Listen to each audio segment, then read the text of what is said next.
இன்றைக்கும் இந்த வீடியோவில் ஃபேஸுக்கு ஒரு நல்ல க்ளோ கொடுக்கக்கூடிய ஃபேஸ் பேக் தான் எப்படி ரெடி பண்ணுறதுன்றதை பார்க்க போகிறோம். இந்த ஃபேஸ் பேக் வந்து போட்ட உடனே வந்து ரொம்ப க்ளோ ஆகிடுமா அப்படின்னு கேட்டிங்கன்னா ஆகாது. போக போக நாளடைவில் தான் வந்து நம்மளுக்கு நல்ல சேஞ்சஸ் தெரியும். வாங்க எப்படி செய்யலான்றதை பார்க்கலாம். இதுக்கு ஒரு பவுலில் நான் என்னென்ன பவுடர்ஸ் எல்லாமே ஆட் பண்ணுறேன் அப்படின்றத வந்து பார்த்துக்கோங்க. நான் வந்து ஃபஸ்ட்டு ரெட் சாண்டல்வுட் பவுடர் வந்து ஆட் பண்ணிக்கிறேன்.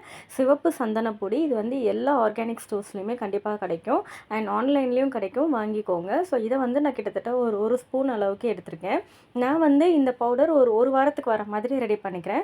உங்களுக்கு வந்து அதிகமாக வேணும் அப்படின்னா அதுக்கான குவான்டிட்டியை வந்து நீங்கள் இன்க்ரீஸ் பண்ணிக்கோங்க. இப்போ அடுத்தபடியாக நம்ம வந்துட்டு இது கூட பார்த்திங்கன்னா வெட்டி வேர் பவுடர் வந்து சேர்த்துருக்கேன். வெட்டி வேர் இருக்குது இல்லையா, அந்த வேரோடைய பவுடர் வந்து கடைகளில் கிடைக்குது. ஸோ அதை வந்துட்டு நான் இது கூட ஆட் பண்ணிக்கிறேன். இது வந்து நல்ல பிம்பிள்ஸு, ஸ்கார்ஸ் எல்லாத்தையுமே ரிமூவ் பண்ணும். ஸோ வெட்டி வேர் பவுடர் வந்து கண்டிப்பாக வாங்கிக்கோங்க. இது கூடவே பார்த்தீங்கன்னா 1 ஸ்பூன் அளவுக்கு முல்தானி மட்டி வந்து சேர்த்துருக்கேன். எல்லாருக்கும் தெரிஞ்சது தான், முல்தானி மட்டி வந்து எல்லாருக்குமே வந்து கடைகளில் ஈஸியாக கிடைக்கக்கூடிய ஒரு பொருள் தான். ஸோ இது வந்து பார்த்திங்கன்னா கண்டிப்பாக வந்து இந்த ரிங்கிள்ஸ், இந்த ஃபைன் லைன்ஸ்லாம் இருக்குது இல்லையா, அது எல்லாத்தையுமே வந்து நல்லா கம்மி பண்ணிக்கிட்டே வரும். இது கூடவே வந்து கஸ்தூரி மஞ்சள் வந்து ஒரு 3/4 ஸ்பூன் அளவுக்கு ஆட் பண்ணிக்கலாம். நான் முன்னமே சொன்ன மாதிரி ஒரு வாரத்துக்கு ஏற்ற மாதிரி தான் இந்த பவுடர் வந்து நான் ரெடி பண்ணிக்கிறேன். உங்களுக்கு அதிகமான குவான்டிட்டியில் வேணும்னா அதுக்கேற்ற மாதிரி ரெடி பண்ணிக்கோங்க.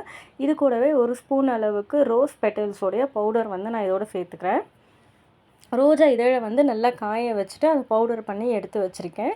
உங்களுக்கும் இது வந்து கடைகளில் கிடைக்கும், அதையும் நீங்கள் வந்து ஆட் பண்ணிக்கலாம். இது கூடவே ஆரஞ்சு பீல் பவுடர் வந்து சேர்த்துக்கலாம்.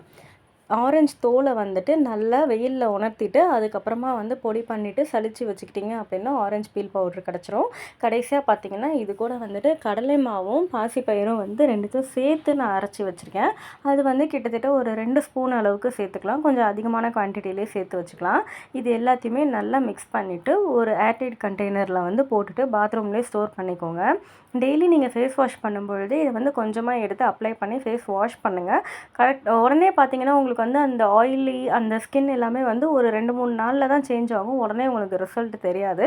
அப்படி இல்லை எனக்கு வந்து ஃபேஸ் வாஷ் போட்டால் தான் வந்து ஃபேஸ்க்கு வந்து நான் கொஞ்சம் குளித்த மாதிரி சாட்டிஸ்ஃபேக்ஷன் இருக்கும் அப்படிங்கிறவங்க வந்து இந்த ஸ்டெப்பை ஃபாலோ பண்ணிக்கோங்க. அதாவது குளிக்கிறதுக்கு ஒரு 10 நிமிஷத்துக்கு முன்னாடி இந்த பவுடர்லேருந்து 1 ஸ்பூன் அளவுக்கு எடுத்துகிட்டு இது கூட வந்துட்டு கொஞ்சமாக தயிர் சேர்த்துக்கோங்க. தயிர் இல்லாட்டி நீங்கள் வந்து ரோஸ் வாட்டர் கூட இதுக்கு ஆட் பண்ணிக்கலாம். ரோஸ் வாட்டரும் இல்லை அப்படின்னா நார்மல் வாட்டர்லேயே வந்து இதை எல்லாத்தையும் நல்லா மிக்ஸ் பண்ணிக்கலாம். நல்லா மிக்ஸ் பண்ணிவிட்டு ஒரு பேக் மாதிரி நான் எப்போவுமே சொல்கிற மாதிரி கழுத்துக்கும் முகத்துக்கும் சேர்த்து பின்னங்கழுத்துலையும் சேர்த்து அப்ளை பண்ணுங்கள். கொஞ்சம் கொஞ்சமாக தண்ணி விட்டு நல்ல ஒரு பேஸ்ட் கன்சிஸ்டன்சியில் வந்ததும் 2 பக்கமும் நல்லா தடவிடுங்க. தடவிட்டு ஒரு 10லேருந்து 15 நிமிஷம் வரைக்கும் அப்படியே விட்டுடுங்க. விட்டுட்டு குளித்ததுக்கப்புறமா வந்து நீங்கள் நார்மலாக எப்பவும் போல் உங்களோட ஃபேஸ் வாஷு அது எல்லாமே நீங்கள் போட்டுக்கலாம். உங்களுக்கு இன்னும் கொஞ்சம் பெட்டராகவே இருக்கும். ஸோ அப்படி வந்து ரெகுலராக ட்ரை பண்ண முடியாதவங்க வாரத்தில் ஒரு 3 டைம் இந்த மாதிரி